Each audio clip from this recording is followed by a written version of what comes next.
Meus irmãos, nós vamos então abrir a palavra de Deus no primeiro livro de Samuel, capítulo 8.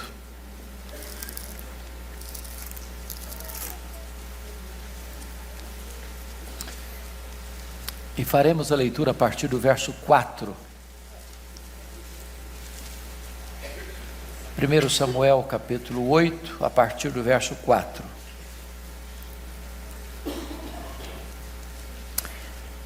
Então os anciãos todos de Israel se congregaram e vieram a Samuel a Ramá e lhe disseram: Vê, já estás velho e teus filhos não andam pelos teus caminhos. Constitui-nos, pois, agora um rei sobre nós, para que nos governe, como tem todas as nações. Porém esta palavra não agradou a Samuel quando disseram: Dá-nos um rei para que nos governe. Então Samuel orou ao Senhor.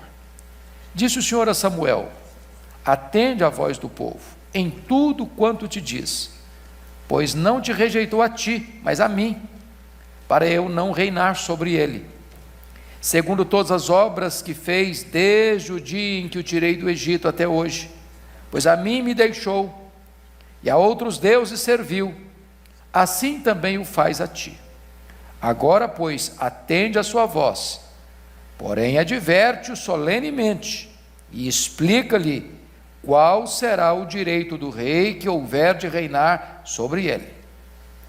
Referiu Samuel todas as palavras do Senhor ao povo que lhe pedia um rei e disse: Este será o direito do rei que houver de reinar sobre vós. Ele tomará os vossos filhos e os empregará no serviço dos seus carros e como seus cavaleiros, para que corram adiante deles, e os porá uns por capitães de 1000 e capitães de 50, outros para lavrarem os seus campos e ceifarem as suas messes, e outros para fabricarem suas armas de guerra e o aparelhamento de seus carros. Tomará as vossas filhas para perfumistas, cozinheiras e padeiras. Tomará o melhor das vossas lavouras e das vossas vinhas e dos vossos olivais, e o dará aos seus servidores.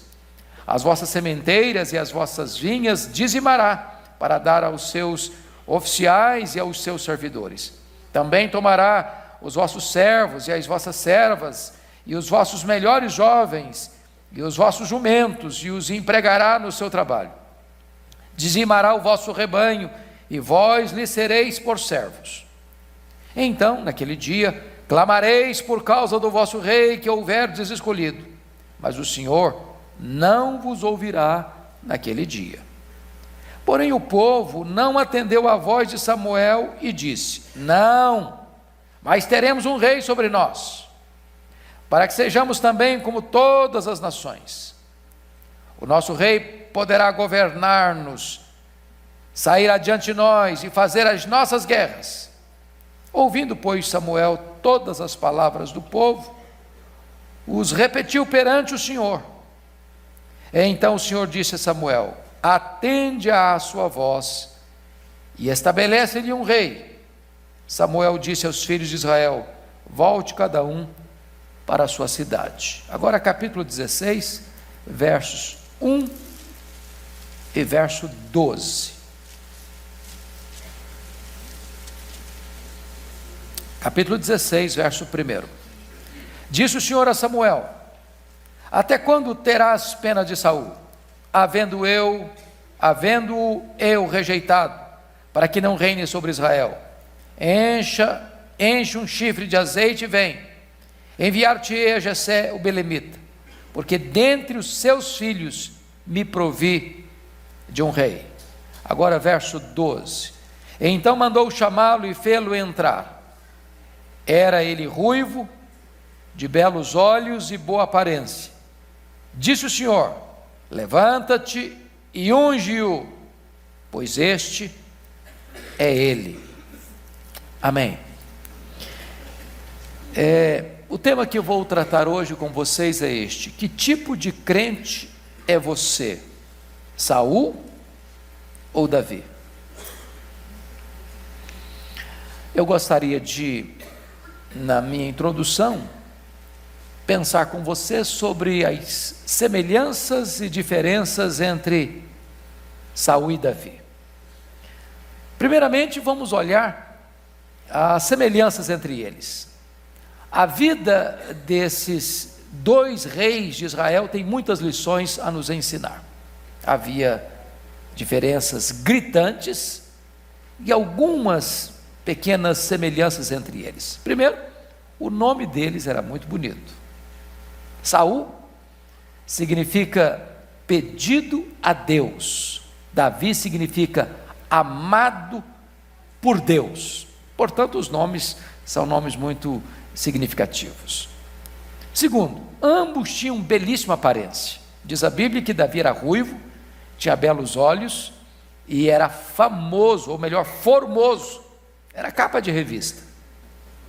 Mas Saul ainda tinha uma distinção. Diz a Bíblia que ele era não só belo, mas os ombros para cima, ele se destacava, se distinguia entre todo o povo. Então era um homem singular. Era um homem que tinha uma aparência diferenciada dos demais. A terceira coisa é que ambos foram ungidos reis, por intermédio do mesmo homem, o profeta Samuel, e ambos reinaram, cada um, 40 anos. Cessa aqui as semelhanças. Quais são as diferenças? Muitas, profundas, radicais. Eles tomaram caminhos diferentes, eles viveram estilos de vida diferentes, eles fizeram coisas diferentes, eles colheram resultados diferentes, eles morreram de maneira diferente. Então agora eu gostaria que nós olhássemos o perfil desses dois homens e colocássemos aí a nossa foto nessas duas molduras. Em qual moldura você vai colocar a sua foto? Quero destacar o primeiro ponto, a escolha divina. Notem vocês que Davi foi escolhido por Deus. Saul foi escolhido a pedido dos homens. Notem mais. A Bíblia diz que Saul foi pedido porque o povo rejeitou a Deus. Davi foi ungido rei porque Saul rejeitou a Deus. Saul é rei porque os homens de Israel, a nação de Israel, rejeitou a Deus, não quis o governo de Deus sobre eles. Por isso ele foi escolhido rei. Não porque era a vontade expressa de Deus, não porque aquilo era o deleite de Deus, não porque aquele era o grande projeto de Deus, mas porque o povo rejeitou a Deus, não quis o governo de Deus, porque o povo de Israel quis imitar as nações à sua volta, então eles pediram Saul, eles pediram um rei. Desta forma, eles queriam copiar as outras nações, e eles então rejeitam o governo de Deus sobre eles. Vocês sabem que até então o governo era um governo teocrático. Os juízes eram levantados por Deus e o governo era o próprio governo de Deus sobre o povo, mas eles não querem mais esse modelo. Então Saul não foi uma escolha do coração de Deus, mas foi fruto de um pedido do povo. Como é que foi a escolha de Davi? A Bíblia diz que é a ordem de Deus a Samuel: levanta-te e unge-o, pois este é ele. Dos filhos de Jessé provi um rei para Israel. Quem era Davi? Pastor de ovelhas. Quem era Davi? Um homem que lá na solidão das campinas toscas de Belém se deleitava em Deus, compunha cânticos para Deus, dedilhava a sua harpa adorando a Deus. Quem era Davi? Davi era aquele homem que Deus no seu coração escolheu para ser rei de Israel. E é curioso que quando Deus manda Samuel à casa de Jessé para ungir um de seus filhos rei, ele tinha 8 filhos, e quando Samuel chega, já logo vê o mais velho, o Eliabe. Era um homem de uma beleza singular, de um porte atlético, de uma aparência impressionante. E diz a Bíblia que o Samuel pensou: está aqui o ungido do Senhor. E Deus foi logo dizendo: calma, sossega o seu coração, você só está vendo a casca, você está vendo apenas o verniz, você só está vendo aquilo que o homem pode ver. Eu enxergo o que está dentro dele. Dentro dele tem um coração covarde, dentro dele não tem um coração sincero. Não é esse aí não. E diz a Bíblia que passaram todos os filhos de Jessé diante de Samuel, e Deus dizendo: não é esse, não é esse, não é esse, não é esse, não é esse, não é nesse. Aí o Samuel perguntou: mas não tem mais não? Ah, tem um, mas é o caçula. Ele está lá cuidando de ovelhas, aliás, num deserto. Aliás, são até poucas ovelhas. E Samuel disse: não nos assentaremos à mesa até que ele chegue. Quando vem Davi, jovem, ruivo, de belos olhos, de boa aparência, Deus diz: é esse, levanta e unge-o, este é ele. Então a diferença entre Saul e Davi, do ponto de vista da escolha, é que Saul é apontado porque Deus foi rejeitado. Davi é apontado porque Deus rejeitou Saul, mas coloca no trono um homem segundo o seu coração. O propósito deste homem é agradar a Deus, desde o começo. Seu único propósito é agradar a Deus, e Deus viu isso em Davi, e Deus o escolheu. A pergunta que eu faço para você hoje é essa: o seu coração anseia agradar a Deus? O que é que encanta você? A posição que você ocupa? O dinheiro que você tem? O título que você granjeou? Ou que lhe concederam? O que é que enche os seus olhos? A Bíblia diz que no coração de Davi tinha um único propósito: agradar a Deus. Mas vamos a um outro aspecto: Saul ou Davi? A disposição para obedecer a Deus. Diz a Bíblia que então agora Saul é rei. E houve um dado momento, está lá em 1 Samuel 13, quando Samuel deu uma ordem para ele, para esperar a sua chegada. E diz a Bíblia que a guerra estava acontecendo, os filisteus estavam se preparando, os soldados de Israel estavam com medo, os generais pressionando Saul: olha, você não pode esperar Samuel chegar, você precisa sacrificar, você precisa ocupar o papel de um sacerdote. E diz a Bíblia que a pressão do grupo e a circunstância levou Saul a desobedecer a orientação divina, e ele ocupou uma posição de profeta e sacerdote, quando ele era apenas rei. De repente chega Samuel e diz para ele assim: procedeste neciamente em não guardar o mandamento que o Senhor teu Deus te ordenou, pois teria agora o Senhor confirmado o teu reino sobre Israel para sempre, já não subsistirá o teu reino, porque ele transigiu em não obedecer uma ordem divina. Ordens de Deus são dadas para serem obedecidas. Toda vez que você e eu desobedecemos a uma ordem divina, nós arcaremos com as consequências dessa desobediência. Mais tarde, 1 Samuel 15:9, Saul desobedece de novo uma ordem expressa de Deus, de eliminar os amalequitas, e diz a Bíblia que ele preserva o rei, preserva o melhor dos rebanhos, com uma desculpa: oferecer um sacrifício a Deus. Quando confrontado, longe de se arrepender, de admitir seu erro, seu fracasso, suas desobediências, ele tenta se desculpar. Então preste bem atenção nisso. É nesse contexto que Samuel disse para Saul que a rebelião é como um pecado de feitiçaria. É nesse contexto que Samuel disse para ele: porque você rejeitou a Deus, Deus rejeitará você. Então, fica aqui a pergunta: que tipo de crente é você?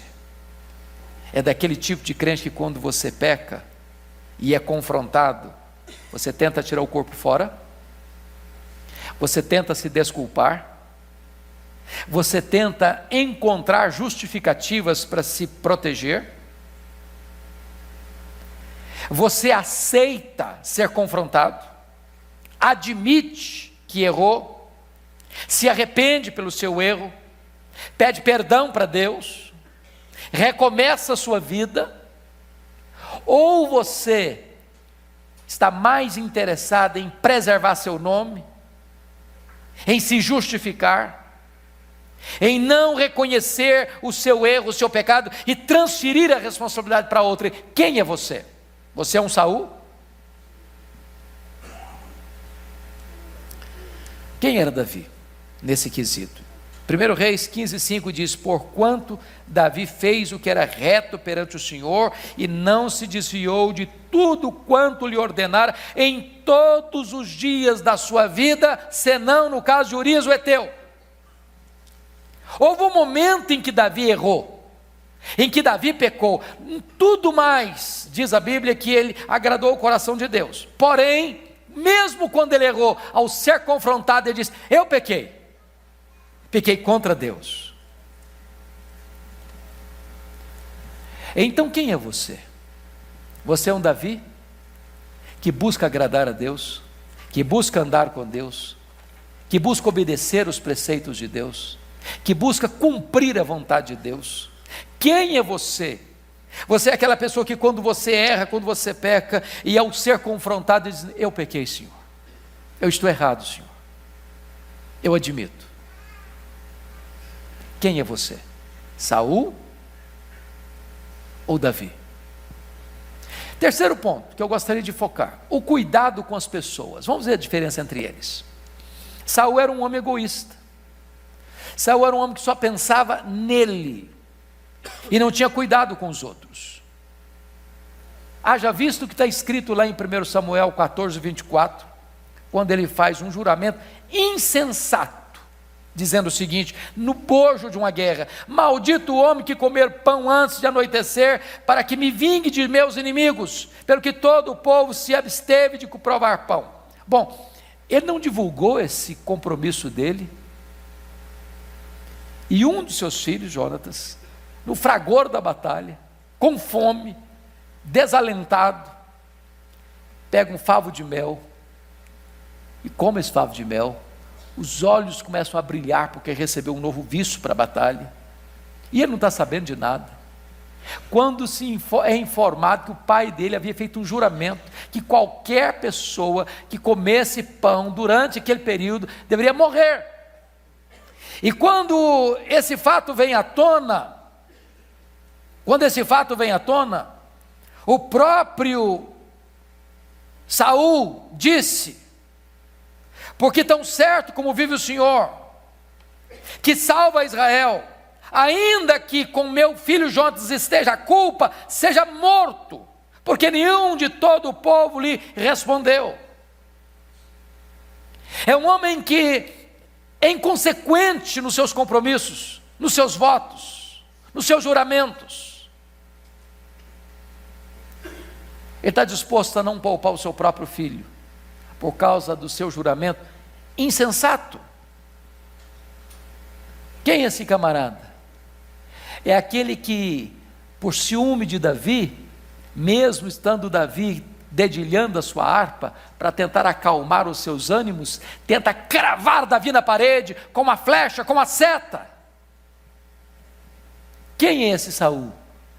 É aquele camarada que por inveja, por ciúme, vai na cidade de Nob e mata 85 sacerdotes, e passa o fio da espada, homens, mulheres, crianças e animais, fazendo uma terrível e sangrenta chacina, porque ele não tolerava que ninguém oferecesse qualquer risco ao seu poder, ao seu governo. Quem é você?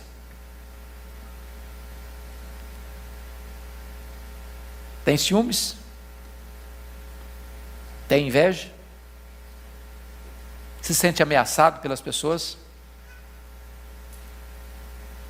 Não consegue ver o crescimento do outro? A psicologia prova quão corrompido é o nosso coração nesse quesito, dizendo que nós temos mais facilidade de chorar com os que choram do que nos alegrarmos com os que se alegram. Por que Saul está doente? Por causa de uma música. Música tem o poder de levantar você ou destruir você. Preste atenção no que você está escutando. Preste atenção no que você está ouvindo.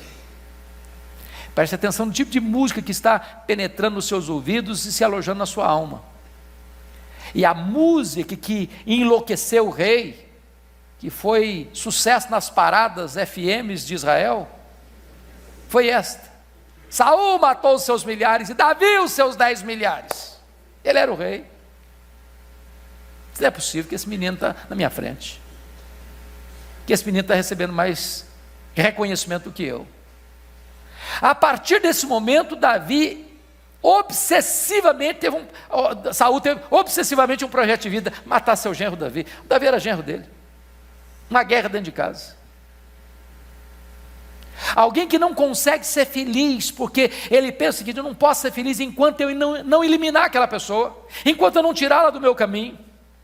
É vingativo, guarda mágoa, tem ranço na alma, azedo espiritualmente, emocionalmente. Quem é você? Você é parecido com Saul? Mas quem é Davi nesse quesito? A Bíblia diz que Davi foi aquele homem que pegou 600 homens amargurados de espírito, revoltados com a vida, trabalhou o coração deles e fez deles um poderoso exército. Quem é Davi? É aquele homem que, quando esses 600 homens, numa circunstância muito difícil na cidade de Ziclag, queriam matá-lo e apedrejá-lo, ele se reanima no Senhor seu Deus e ora e pede direção a Deus e reverte aquela situação, e aqueles homens ficam do lado dele de novo e eles conseguem uma consagradora vitória. Quem é Davi? Davi é aquele homem que é capaz de amar Jonatas, e mesmo sabendo que o pai de Jonatas queria matá-lo, o ama como o irmão mais achegado. Davi é aquele homem que, mesmo seu sogro querendo matá-lo, ele o honra, e o honra até o final. Quem é Davi? Davi é aquele homem que, sabendo que um filho de Saul, aleijado, estava numa situação deplorável, traz-o para o seu palácio e coloca-o à sua mesa. Ele devolve toda a sua herança. Quem é você? É um abençoador? Quem é você? É alguém capaz de, numa circunstância difícil, reverter situações e transformar ódio em amor, guerra em paz, construindo pontes em vez de cavar abismos. Quem é você? É alguém que procura oportunidades para abençoar aqueles que estão contra você, transformando inimigos em amigos. Quem é você? Saul ou Davi? Mas, amados, vejamos outra coisa. A diferença entre eles na disposição de admitir os próprios erros. Eu já tratei disso, mas vou dar uma pincelada um pouco maior aqui, ou melhor.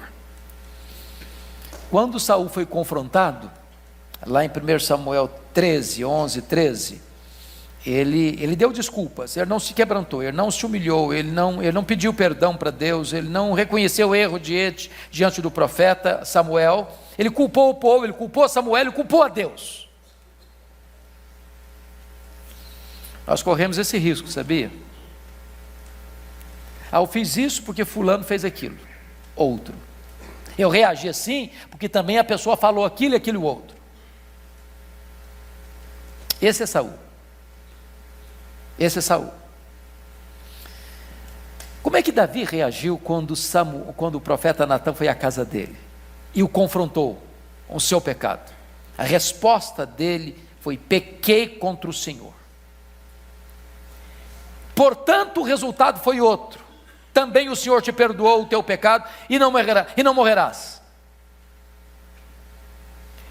Quem de nós não peca? Quem de nós não erra? Quem de nós não transgride? Qual é a nossa postura? Arrependimento? Quebrantamento? Confissão? Abandono do pecado? Recomeço de vida? Quem somos nós? Saul ou Davi? Davi não apenas reconheceu o seu pecado, não apenas confessou o seu pecado, ele escreveu a sua experiência. É por isso que você tem o Salmo 51, o Salmo 32, o Salmo 38, onde ele abre o coração, onde ele despeja a sua alma, onde ele exprime o pus da sua ferida, onde ele conta quão quebrantado, contrito ele estava ao ser confrontado e ao chegar ao genuíno e ao verdadeiro arrependimento. Mas vamos olhar um quinto ponto da diferença entre esses dois homens. Que instrumento você tem nas mãos? Uma harpa ou uma lança? Preste atenção nisso. Diz a Bíblia, em 1 Samuel 18, 8 a 10, daquele dia em diante, diz a Bíblia, Saul não via Davi com bons olhos. No dia seguinte, um espírito maligno se apossou de Saul, que teve uma crise de raiva em casa, e Davi, como nos outros dias, dedilhava a harpa. Saul, porém, trazia na mão uma lança. Lança, irmãos, é para ser usada para cravar alguém, contra o muro, contra a parede, para tirar a vida de alguém. É claro que hoje você não, nem eu usamos lanças para matar, mas existe uma lança perigosa, venenosa, que se chama a língua. Quem é você? Que arma você tem nas mãos? Que instrumento você tem nas mãos? Uma lança? Para atirar contra as pessoas? Para destruir reputações? Para macular a honra? Quem é você? Nós estamos hoje num mundo tão complicado, irmãos, das redes sociais. E vocês bem sabem disso, do perigo que é usar essas redes sociais para assassinar reputações. Onde muitas vezes, até inadvertidamente, você recebe algo e passa para frente, sem refletir, que compromete pessoas, que macula a honra de pessoas, que destrói a reputação de pessoas. É hora de nós pararmos para perguntar como é que nós estamos usando essas ferramentas, lançando lanças, cravando pessoas na parede, destruindo o nome, a honra, a reputação das pessoas. Quem nós somos? Lançadores de lança? Mas e Davi? Davi tem uma harpa, e ele toca essa harpa, primeiro para adorar a Deus, segundo para acalmar o coração dos aflitos. Que instrumento você tem nas mãos?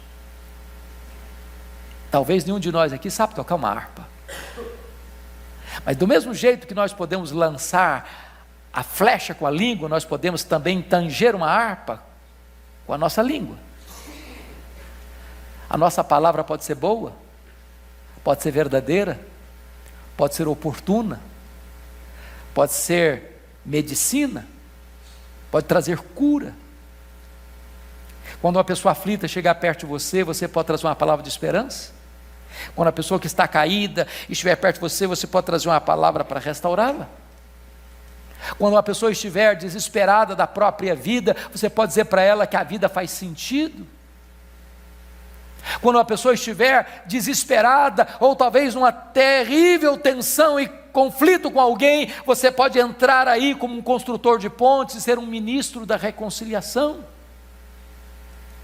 A sua língua pode entoar uma música que agrada o coração de Deus, que balsamiza a alma dos aflitos. Quem é você? Saul ou Davi? Mas pense um pouco ainda, em sexto lugar, vamos ver uma diferença entre os dois. Quem enche o seu coração? O Espírito de Deus ou os espíritos malignos? Saul foi possuído por um espírito maligno, 1 Samuel 18:10, no dia seguinte um espírito maligno da parte do Senhor se apossou de Saul, que teve uma crise de raiva. Você pode, nota de rodapé aqui, você pode falar, meu Deus, eu não estou entendendo esse negócio, um espírito maligno da parte do Senhor, que negócio é esse? Deixa eu dizer uma coisa para você, Deus, o seu Deus, manda no céu, manda na terra e manda também no inferno. Até, desculpem se vocês não entenderem, eu explico de novo, mas precisa ser claro isso, até os demônios estão a serviço do seu Deus. Nem os demônios são livres para fazer qualquer coisa que Deus não os permita fazer. Não servimos uma divindade tribal, fraca, impotente, servimos ao todo-poderoso Deus. E o Rei da Glória, nosso Salvador, é aquele diante de quem se dobra todo joelho, nos céus, na terra e debaixo da terra. Louvado seja o seu nome. Agora, irmãos, é muito triste quando um homem como Saul trilha o caminho obscuro da desobediência, da rebeldia, abre janelas do coração para o diabo entrar. Sabe o que a Bíblia diz? Irai-vos e não pequeis. Não se deixe pôr o sol sobre a vossa ira, nem deis lugar ao diabo. Sabe o que significa isso? Quando você deixa o sol se pôr sobre a ira, sabe o que significa isso? Está irado hoje, vai dormir irado, acorda irado, vive o dia irado, torna a amanhecer, anoitecer outro dia irado, dorme irado de novo, e essa ira vem um dia, uma semana, 15 dias, um mês. Isso significa abrir um flanco, uma porta para o diabo entrar na vida. Saul é um irado. Saul é um que não tem paz, é um perturbado. Ele deita e está pensando, o que eu vou fazer para matar o fulano? O que eu vou fazer para destruir o ciclano? O que eu posso fazer para tirar o Beltrano do meu caminho? Ele não tem paz na alma, e quando ele não dá brecha, Satanás entra na vida dele, um espírito maligno entrou para perturbá-lo. Vocês têm dúvida que tem muita gente por aí afora perturbada? Atormentada? Escrava. Mas como é que é a história do Davi? Qual a diferença? 1 Samuel 16:13 está escrito: tomou Samuel o chifre do azeite e o ungiu no meio de seus irmãos, e daquele dia em diante o Espírito do Senhor se apossou de Davi. Ele é um homem cheio do Espírito Santo. Oh, amados irmãos, você e eu precisamos ser os cheios do Espírito Santo. E qual é a evidência que alguém está cheio do Espírito Santo? Diz a Bíblia, é quando nós temos comunhão uns com os outros, falando entre vós com salmos. Uma pessoa que está sempre brigando, sempre ranzinza, sempre batendo os outros, sempre machucando as pessoas, sempre falando mal dos outros, sempre gerando intriga, sempre gerando confusão, onde passa deixa um rastro de mágoas, de dores, de pessoas feridas e machucadas. Saiba disso. Aí não tem evidência de quê? Do Espírito Santo de Deus. Entoando e louvando de coração ao Senhor. Quer saber, uma pessoa cheia do Espírito Santo? Ela é uma pessoa que adora a Deus. Ela tem deleite em Deus, ela tem prazer em Deus, ela quer cantar louvores a Deus, ela quer ter um coração grato a Deus, em tudo dando graças, não murmura, não fica reclamando, azeda com a vida, azeda com a situação, azeda com tudo à sua volta. É alguém que tem gratidão. Que outra evidência? Servindo uns aos outros. Você quer uma pessoa cheia do Espírito Santo? Não é egoísta, está pronto a servir, está com a mão estendida, está pronto a abençoar, está pronto a ajudar, está pronto a socorrer, está pronto a contribuir.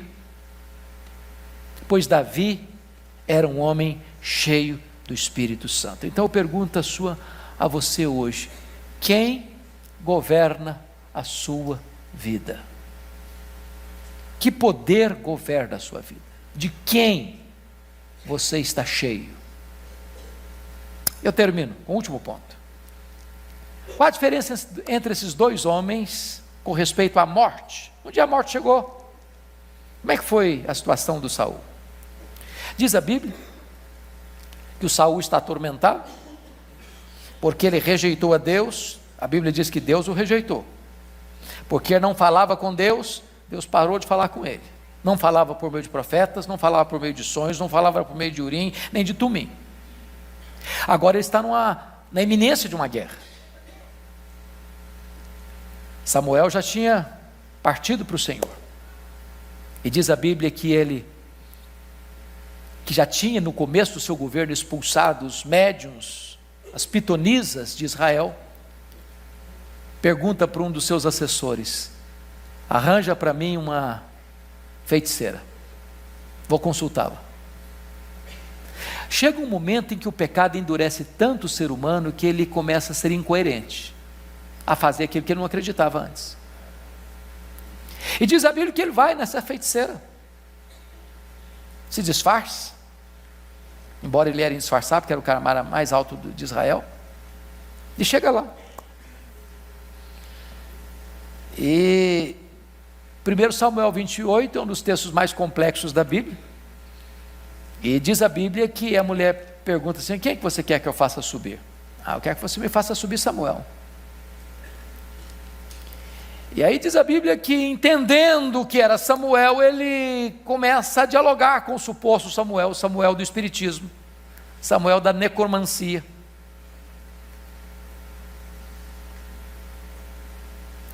E infelizmente muita gente pensa que foi o verdadeiro Samuel que apareceu ali. Isso é bobagem, viu, irmãos? Bobagem. Samuel não apareceu ali naquela sessão mediúnica por muitas razões. Primeiro, porque os mortos não falam com os vivos. A Bíblia não é incoerente. Segundo, porque Deus não falava com Saul por meio de profetas. Se Deus tivesse falado através de Samuel ali, Deus teria falado por meio de profetas. Terceiro, porque se fosse Samuel mesmo, ele não ia subir, ele ia descer. Ué. Quando um crente morre, vai para onde? Vai para cima, varão, vai para o céu. Então o Samuel verdadeiro não ia subir, ia descer. Quarto, Saul não viu o Samuel, entendendo, ele não viu. Quinto, a profecia do falso Samuel não se cumpriu plenamente. Se uma profecia não se cumpre 100%, quem está proferindo a profecia é um falso profeta. Sexto, se Samuel obedeceu a Deus em vida, desobedeceria a Deus depois de morto? Deus interromperia o descanso de um santo ou de um salvo para atender um rei apóstata e pecar contra Deus?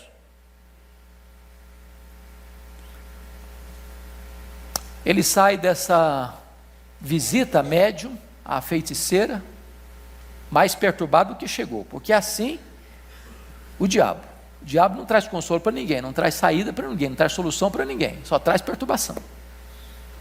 E agora está a guerra acontecendo, e ele percebe que não tem jeito, não tem saída para ele, e ele diz para o seu moço: me mata. O rapaz diz: não vou, de jeito nenhum. Ele pega a sua própria espada, enfia no seu abdômen e se mata. Como é que esse homem termina? Visitando uma feiticeira e cometendo suicídio. Ele que viveu longe de Deus, morre longe de Deus. Tomou decisões erradas, andou por caminhos errados, fez uma semeadura errada, está fazendo uma colheita maldita. Mas quem foi Davi? Como é que Davi encerra os seus dias? 1 Crônicas 29, 26 a 28 diz: morreu Davi em ditosa velhice, cheio de dias, riquezas e glórias, e Salomão seu filho reinou em seu lugar. Davi andou com Deus, morreu em paz e feliz. Até hoje Davi é lembrado com alegria em sua nação e no mundo inteiro. E o Messias vem da linhagem de Davi. E o Messias é chamado o Filho de Davi. Até hoje, este homem nos inspira a andar com Deus. Quem é você? Saul ou Davi? Eu quero orar com vocês hoje. Porque, amados irmãos, o nosso coração não é melhor do que o coração de Saul. Há um Saul dentro de nós. Sabe o que Deus fez com Davi?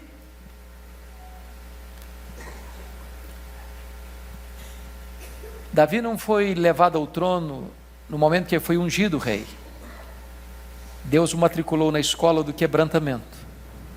E usou o Saul para tirar o Saul do coração de Davi. Então, se você tiver Sauls na sua vida, entenda isso. Os Sauls da sua vida são levantados para que você não seja um Saul 2. Para que você seja um homem quebrantado. Para ser um homem segundo o coração de Deus. Curva sua fronte, por favor. Feche os seus olhos. Vamos orar.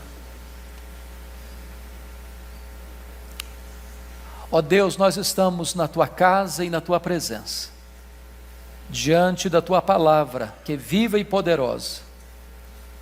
E Tu bem conheces o nosso coração. Ele é desesperadamente corrupto e enganoso. Deus, nós não podemos confiar em nós mesmos, porque toda a inclinação do mal está no nosso coração. Então Deus, muda o nosso coração.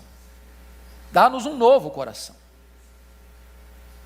Meu Deus, nós não queremos repetir a biografia de Saul. Nós não queremos amar a nós mesmos nem o poder. Nós não queremos destruir pessoas para nos manter no poder. Por amor do Teu nome, livra-nos do mal. Livra-nos do endurecimento. Livra-nos, meu Deus, da falta de compaixão pelas pessoas à nossa volta. Por amor do Teu nome, dá-nos um coração semelhante ao coração de Cristo, o Filho de Davi. Coração cheio de ternura, cheio de compaixão, manso e humilde. Muda a nossa história, Deus. Faze de nós homens e mulheres cheios do Espírito Santo, para o louvor da Tua glória, para que onde nós passarmos, as pessoas sejam impactadas para melhor e não para pior. Por amor do Teu nome, restaura a nossa sorte, usa a nossa vida. Em nome de Jesus. Aleluia. Amém. Amém.